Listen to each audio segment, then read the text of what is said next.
So to get going or started on this whole procedure, I'm going to show you my hair products.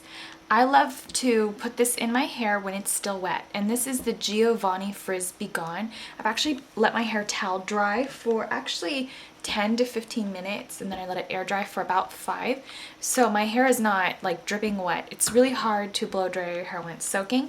So I took a couple pumps of this to use throughout my whole head, and I am going to start in the back and run it through. Anything remaining I'll run through the front. And I do run it through the front actually just to sort of add gloss to the entire thing because my hair's wavy, so I want it to dry looking as sleek as possible. Next product I use is the Giovanni Too Chic Brazilian Keratin and Argan Oil Straightening Mist. You can see I've loved both these products to death. I have very little left. But anyways, I do a couple sprays while my hair is still wet. Both these products are vegan and cruelty free and are good for the environment. Those aren't aerosol cans. Just for fun, I like to do a little bit of meditative oils. This is the peppermint that I get on vitacost.com. This is cooling and peppermint wakes you up. Frankincense is more meditative. So if you're blow drying your hair at night, you might like the frankincense because it's sleepy, meditative. But since I'm kind of waking up and getting the day started, sometimes when I'm coming from yoga into the shower and blow drying my hair, I can get really sleepy, especially because I like hot showers. And I find yoga very meditative, so sometimes I get really sleepy at this point. Take a couple drops of this, just put it in the palm of my hand. You can put it on your forehead and breathe it in so you can get started doing your hair. I like to take a blow dryer. It doesn't have to be the most expensive blow dryer. This one is not. It's just something I got not at a drugstore. I got this like at Target. It's just a Conair on shine, nothing super amazing, but it does have settings and it comes with tools. If you can't afford a nice blow dryer, my recommendation would to at least have accessories for your blow dryer. A nozzle is going to save the integrity of your hair a little bit. Blow drying without the nozzle, like if I didn't have this on, it'd be more susceptible to burning. Also, you want to make sure that your diffuser, which is this part in the back, is clear of all dirt, dust, and is actually attached to the blow dryer. So keep your blow dryer in a nice safe place, and I start by just kind of making sure that it's about 80 to 90% dry. To start from root to tip, because when you straighten your hair from the top of your head, I'll put it on low so you can hear me. I like to straighten hair from the top of my head. That way it kind of locks the texture I'd like to keep in place. Now, if you'd actually prefer to wear your hair curly, I recommend taking a curling balm. This is the Shea Radiance Maximum Curl Defining Cream. I love this. I'll rub that in my hair if I want to wear it curly, but then I actually put a round shaped diffuser on the top of the blow dryer, and I'll blow dry my hair with that on. But if I'm straightening it, I blow dry down. If I want it curly, I put the round on and blow dry it up. So if I'm straightening it, I'll put it on low, sorry. If I'm straightening it, I'll pull it straight with my fingers while I'm waiting for it to get about 80 to 90% dry. I did shampoo all my teas out and condition it out. I don't like to comb out the teas before I take a shower. I know a lot of people say, oh, you're supposed to comb your hair before you take a shower. You could just soak your hair in conditioner. I'll take everything out. I also like this technique. It actually locks in a lot of shine.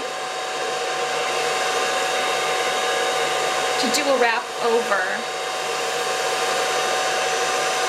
Just take little sections of your hair and blow dry it from the root, wrapping the hair upside down.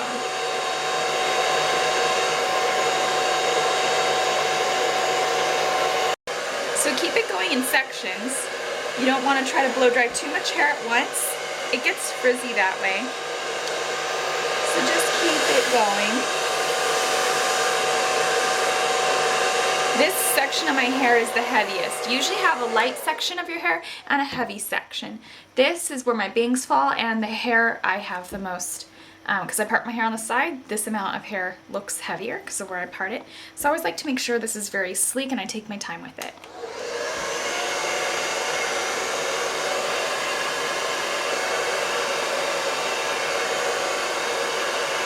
From the back, see, it's already all curling up in the back, but the sides of my hair, which I've already blow dried, are already falling straight and it's not even completely dry.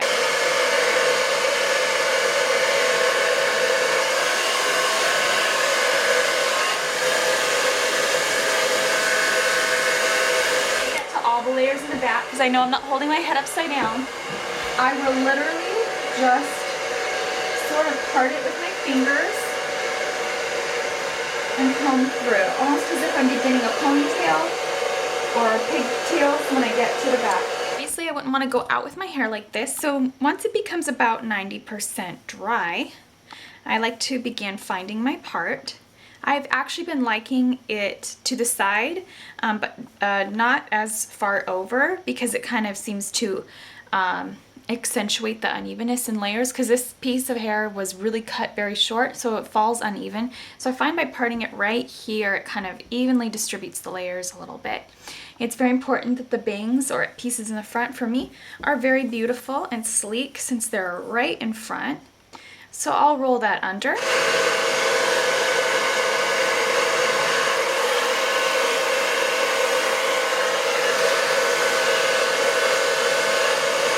On high, you certainly don't want to blow dry it right up into the scalp. I've seen a lot of hairdressers do it. I've had hairdressers do it to me. People did it to me in hair school. It's very uncomfortable, so I always just blow dry the hair and not the skin. And for the bottom, my hair loves to flip out because it used to be short, and some of the layers and pieces are still kind of finicky in doing that until my hair gets long enough where I can kind of cut them off and be done with them. I do roll them under. You could blow dry them down, or even blow dry it up if you want to accentuate that roll under. It does bring up the hair a little bit. When I flat iron my hair, it'll even out more. Like, it'll fall a little bit more delicately. So I don't try to do this to every layer. I don't try to roll every layer under. I just try to get the pieces that definitely want to make me look like Florence Henderson. You can also use this as a flat ironing serum. It says so right here on the bottle. It's flat ironing protective spray. So you could always spray just a little bit on. You don't want it too wet or it won't flat iron nicely. This is not a paid or featured video. I'm just doing this to show you guys how I straighten my hair. And I just take small sections and flat ironing it in small sections. But you just can't get really amazing flat, straight hair by using like a Conair flat iron. They just don't get very hot. Their plates are very wide and thick, so you can't get into small sections very easily. I've had this flat iron since I've had very short hair, and even works on very short hair. I'm sure that a smaller flat iron would be even more ideal for short hair, but I knew I wasn't going to have short hair forever, so I just got like the medium width. When you're flat ironing it, you don't want to flat iron too fast, especially the ends, because you'll break hair off. I've seen a lot of people do this, and they'll keep going over that same piece, but they'll actually release the flat iron numerous times, and I don't want to do it with my wand, but clamp the wand together. They'll put too much product in their hair, which can just cause thermal damage. So you don't want to do that to your hair. You don't want it to be saturated with hairspray and anything else. You want to be gentle. So if it's going to take more than one pass to flat ironing your hair, what you can do is take the section, get as close to the root you can without hurting yourself, and go slowly. Doing that, which is going to cause a lot of damage. I've seen it even on reality shows where the ladies have very expensive extensions, expensive dye jobs, and they'll be doing that with their hair. And they're using a nice tool, so you'd think it would look good, but their hair is all heat damaged. I've seen that a lot. Just want to go slow. especially around the face, because that's the hair people notice first. My really short hair days, this piece was basically a really short pixie cut. So when it comes to this piece, I like to try to make it look like a layer. So around the face, I like to sort of curve this in a little bit of Giovanni LA Hold Hair Spritz. This is Eco Chic technology, and it's in maximum hold. You can see I've loved this as well. This is like my second bottle. All these products I have right here are my second or third bottles. And spray down the baby hairs. If you need a little bit of hair at the root. I know some people say, well, don't you get a little bit of product buildup? No, not if you lightly spray it. Then you can always try to restyle it. You can always dry it out a little bit tomorrow if you've slept on it. And that's basically what I learned kind of in hair school. I know I don't have some of the best, I don't have the best blow dry or anything, but those are eco-friendly and vegan, products, so they work. And once again, if your hair is much straighter and smoother, your hair will look much nicer than mine. But I hope that you enjoyed this.